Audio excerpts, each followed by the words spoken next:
so this one particular morning, he just looked at the school bus going by. He said, I just don't feel like going. I really got a bad headache. And he said, my neck really hurts. And so that polio epidemic was out in 1960. So I said, well, Garnet, let me take you to the doctor. Maybe you need to go to the doctor. And so I did. I took him and took my son Mark, which was just, he was 3 months old. I left him here with him. And I took my daughter. She was 2. And took him to the doctor. Well, right off the doctor says, sir, I hate to tell you, but he's got the symptoms of polio. So we're taking him up to the hospital and going to do a spinal check on him. 15 years old. And so he said, it'll be about an hour. So my mother and dad lived in Campbellsville, so we went over there and waited. And when I got up to the hospital, the doctor met me. He says, I've already made arrangements in Louisville at the Children's Hospital. He said, which one of the ambulance, really back then, the funeral homes just had a little ambulance, way back. And so it says, which one do you want to call? And I said, well, oh my goodness. I said, I've got to get Dorland, over here so he can go with him because, I had the baby here at home. And he said, no, there's no time to wait. So he went off sitting up in the ambulance. That broke my heart. And so he just started gradually getting worse. His diaphragm was the first thing to paralyze. And they called us, and he was paralyzed, and they was putting him in the iron lung on September the 10th, 1960. But now his mother, she never really followed the message. And I hope, she accepted the Lord. She's lived many years and saw 3 sons die, but she believed if she could get a hold of Brother Branham, that Garnet would get better because he had prayed for her sister down here at Acton in 1955, and she was healed of cancer. So she went straight to the house and asked him to go to pray for Garnet. And on that day, the doctor had said he couldn't possibly get one speck worse and live because he was as bad as he could possibly be. The only thing he could do was barely bat his eyes. I mean, he couldn't move. I mean, he paralyzed so quick. And, of course, they put him in the heart lung and all, too. And so Brother Branham came, and I didn't see him when he come, but my husband did. Because he said he had that hat on, he wore them hats. And he prayed for him. And he got better. I mean, he didn't get up and walk, but he got better, which is the main thing. He got better. And it was a long deal because for 30 days, nobody could even see him but just the parents. They let my husband in to see him because he was like a daddy to him because, his mother and dad being divorced and, he's raised right up here with him. They let him in.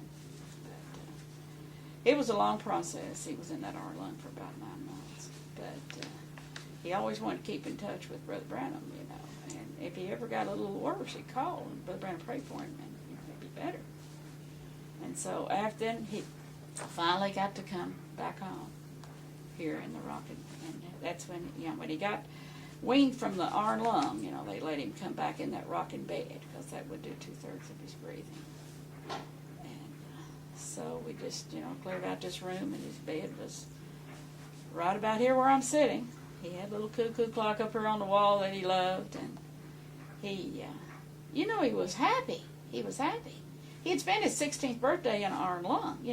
Boys that age, ordinarily, they're going to get a new car and they start driving or something, but he never mentioned missing out on that, never. And he would enjoy nature. He just loved. He'd look out this window, and he'd watch those birds. And then sunset, I hardly ever think about, a real pretty sunset, what I don't think about Garnet, because he loved that he could see it there, and he really, he got pleasure out of the simple things. And he made us embarrassed, because here we complain, and he can't even breathe on his own, and here he don't complain at all. And I wouldn't want to leave out the fact that his uncle, his mother's brother, helped care for his personal needs, He was nearly blind, but he was able to give him a bath, and, so he would see about getting the tapes and order the tapes from him. And he didn't have no money hardly, you know. He got a little bitty child support check, but he wanted to send Brother Branham that tithe. And so his grandpa said, "No, you don't need to do that." Said, he didn't even write you a handwritten letter or something to that effect, you know. And he says, "No," but he signed it, and he said, "I believe he's right. I believe he's right." And so he'd send a little bit of tithe to that. Another thing that Brother Branham told him was when he told him, and Garnet really looked forward. You know, he really believed he was going to get up, because Brother Branham told him that he might take him to Africa sometime with him. And, you know, but these tapes have gone to Africa. I thought about that many times, you know. That he really believed that he would get up and go and get to go with Brother Branham to Africa to witness to the people. He really did. He was such a good boy. Garnet, he just loved Brother Branham's tapes, and he would save his money. He didn't have much money at all, just the little money that he got from child support from his dad. And his dad never come and visit and wasn't close to him or anything. But he loved and he got this little bit of tithe, and he would, money, and he wanted to tithe on it. It wasn't much.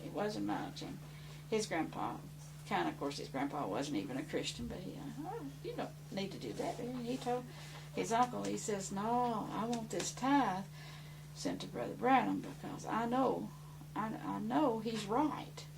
He's right." And he had some favorites. I think one of the other ones might be, this one was his favorite, was The Way of a True Prophet. He just listened to that over and over. On that Sunday, we found out that Brother Branham, or Garnet found out that Brother Branham was going to be at the Tabernacle, November the 10th, 1963. He started getting sick. I believe it was the next day. He got kind of nauseated like. It was really intestinal flu. And so had to call the ambulance. At that time, Louisville didn't have an ambulance with a portable arm lung. Now, he couldn't be moved in an ordinary ambulance.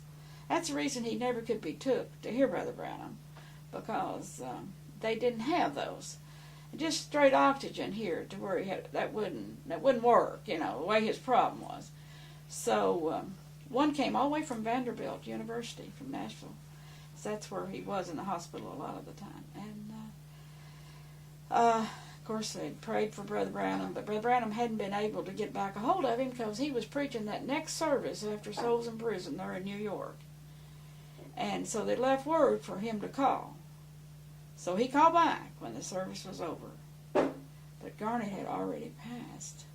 So then we asked if he would come and preach the funeral. And he said he would if we helped him out till on Monday. I think it was on a Monday. And so we did. But I'll tell you a little thing, something too about Garnet. I just know, he saw the other side. He just, as he lay here, he got weak. Of course, we wouldn't dare turn the bed off. We let it rock, because it would do 2/3 of his breathing. And he kept wanting to tell my husband something, but he couldn't get it out, because he got so weak. He was dehydrated is what happened, I think. And Darlin asked him, he said, "Garnet, is something good?" And he said, "If it is, close your eyes." And he just closed his eyes just as tight, So I just know he was seeing over on the other side, It just, it was wonderful. It really